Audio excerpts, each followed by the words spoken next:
What happens when you take the concepts of a game like Harvest Moon or Stardew Valley and you take them a step or two further? What happens when you have to start budgeting your space and storage in a way that you're not accustomed to, where every bit of weight in your inventory and every square in the map is a precious and valuable commodity? What happens when you have so much to do that you have trouble prioritizing things quickly and effectively as your chores pile up in a seemingly endless manner? Orcish Inn is a game that answers all these questions. It's a game that's currently in its alpha stage, and you can download the current alpha as a free demo right now. Just check the description below for a link. Now, when I first downloaded it, I have to admit, I was not expecting a whole hell of a lot. I mean, after all, the game is still in its alpha stage, and at its surface, it kinda seems like a quick grab at the popularity of survival games and the recent popularity of Stardew Valley. But I couldn't have been further from the truth. Yes, Orcish Inn takes a lot of inspiration from the likes of Harvest Moon and Stardew Valley and the millions of survival games that populate the Steam storefront today, but it has managed to find a way for it to stand out in my mind and continue impressing and overwhelming me. Keep in mind that everything that I talk about in this video is about the alpha version and is subject to change. In Orcish Inn, you start in a procedurally generated map with nothing but a few tools to help you gather materials, a handful of bread to keep you from starving, and a pocket full of coins. That's it. You have no house, you have no farmland, you have no friends other than the merchant that floats condescendingly above you at all times. You have nothing, and it's up to you to build everything from scratch using the resources of the wilderness that you were dropped into. The very first parts of the game do their best to explain the mechanics through the little logbook interface that you're given. You first learn about survival and gathering, and that moves on to fishing and farming and production, and even more and more as you progress. The game does a pretty decent job of keeping categories of things to learn fairly well organized in this little logbook, so even if you start to feel overwhelmed, you have the ability to step back a little bit and take a breath and decide what's important to you in this moment. Under each of these categories are tasks that the game asks you to complete as a sort of quest. Each one will teach you a little nugget of information about the game and its complex systems, and once you've accomplished its tasks, you'll be rewarded with knowledge and sometimes a little item or two to help you out with the next task. Knowledge, by the way, is this game's version of talent points.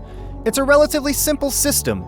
You spend knowledge on skills that increase your efficiency in many different ways, like making your hunger and stamina deplete slower, or making items take longer to decay, for example. It's not the most interesting thing in the world, but it definitely gives you a way to minimize some of the things that you personally find more annoying. Personally, I invested a lot of my points into hunger and stamina so I could work longer before having to recharge and I won't have to eat so much bread. Because, as we all know, bread makes you fat. Bread makes you fat? Anyway, after a while, you'll realize that you probably have enough materials to start building a nice little home. But then you realize you don't. Building anything in this game, especially a building, takes far more resources than you would expect. Before you know it, you've cleared a whole quarry of rocks or a whole section of forest of trees, all in the name of progress. Your first room will be small, but now that you know what's required of you, building a fully functional tavern is the next step. So once you gather the wood and create a nice little lobby for your patrons, all that's left is building your brewery.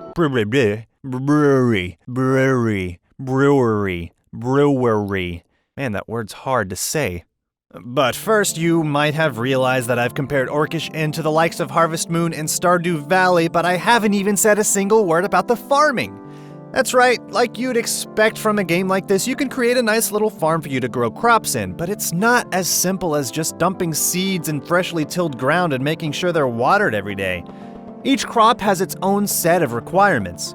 For example, oats want a high plant density, so you'll want to plant them in as tight of a square as you can. Hops, however, are far more complicated. They require a minimum amount of protection from the wind, which will come in the form of either fences or natural structures within the world, a specific amount of wetness of the soil, which you can raise by watering it or lower by dumping sawdust on top of it, and a low amount of plant density, which you can accomplish by just planting them in a row with nothing else next to them. So that's what I did. I planted all my hops in a row on a beach that happened to have a nice little hill overlooking it, which satisfied all of my requirements. There's another stat of the ground that you need to worry about called eutrophy, which is the nutritional richness of the ground soil. All of these stats can be affected by you or by the weather, and have a default that is generally dictated by the biome your farmland is in. If all of that sounds incredibly complicated, don't worry. It is. It definitely is. It really, really is. But it's okay if you don't satisfy the requirements completely, because you still get product from it. It just might be of a little bit of a lower quality. And speaking of quality, that's a very important aspect of the game that I haven't really covered yet. Items can decay in their storage and in your inventory with a rate that depends on what kind of item it is or what storage it's in. When items decay, they lose a star of quality until they're all the way at 0, which means it's rotten. You can still eat the rotten bread, but don't expect it to restore much hunger, and be prepared to deal with the food poisoning afterwards. It's not pretty. But hey, don't let me tell you how to live your life. If you want to eat that nasty, moldy, rotten bread, by all means. I'm just gonna judge you for it. All of this is important because the quality of whatever you craft depends on the quality of the materials you use. Higher quality wood results in more durable furniture and buildings. Higher quality ingredients will yield a dish that restores more hunger when you eat it. It's difficult to balance all the different levels of quality, and it's easy to get overwhelmed by all the possibilities at this point. But anyway, I mentioned a brewery. Let's get back to the brewery. Damn it. This process is complicated enough that you're best off creating a brewery in a building all on its own. You need a wort boiler, a malt box, a beer brewer, and various boxes of materials like hops, yeast, wheat-based products, and water to make the process move. All of this can be automated with clever placement, which is another aspect that I failed to mention in this video. So once you have everything set down, all you gotta do is fill the boxes and let the process do its thing. And finally, you can take the output of all of these contraptions, pipe it to your tavern's fountain, and voila! Your tavern is up and ready to serve. This is the point where Orcish Inn really starts to look like its name and becomes even more complicated to truly understand. Just to gloss over them, there are different orc clans that like different flavors in their beer, or a different malt to water ratio, or even a different type of grain for their beer altogether. I can see this becoming so complex that you could have a massive brewery with all sorts of different ingredients to create a lot of different beers at once to satisfy everyone, but there just isn't enough time in the day to get everything done. And as all of this moves, you still need to make sure everything is repaired and wash your bed sheets and stop tavern brawls and continue farming and make sure your production has all the materials it needs and gather materials for continued expansion and sell stuff to the hawker and buy stuff from the hawker and feed your pigeons and mail some letters and... And I feel like I'm still just at the beginning. So yeah. Orcish Inn is completely insane with the complexity, and it's awesome! It really gets the simulator aspect of the game down in a way that really makes you struggle for your sanity and a bit of rest. It feels like there's always something to do and accomplish, and even in the game's alpha state, it's very compelling and shows a lot of promise in spite of some balance issues.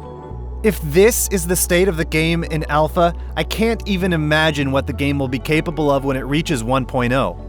The constant struggle to keep your head above water in this game means you always have something to work towards. What I imagine is a wonderful, thriving tavern and inn that you've toiled away and worked so hard to raise from the ground up, which has become the premier hangout for multiple Orcish clans, while you and your employees work to maintain the delicate balance of everything running in harmony and making sure that these clans just don't want to kill each other. Like I said at the beginning of this video, I didn't expect a lot from Orcish Inn going into it, but I am incredibly impressed by what I've experienced, and I am very much looking forward to what this game will look like when it's complete. If any of this sounds great to you, or if this genre is your jam, there is a link in the description below for you to download the free demo, so give it a try. I've been playing this on my gameplay channel, so if you're interested, you can head on over there and watch me discover the game piece by piece. And be sure to hit that like button on your way out, and if you haven't already, follow me on Twitter at ingeniousclown, and hit that subscribe button for more awesome gaming content here in the future, and I will see you next time.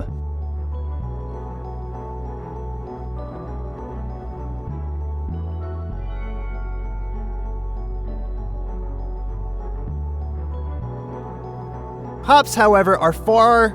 Hops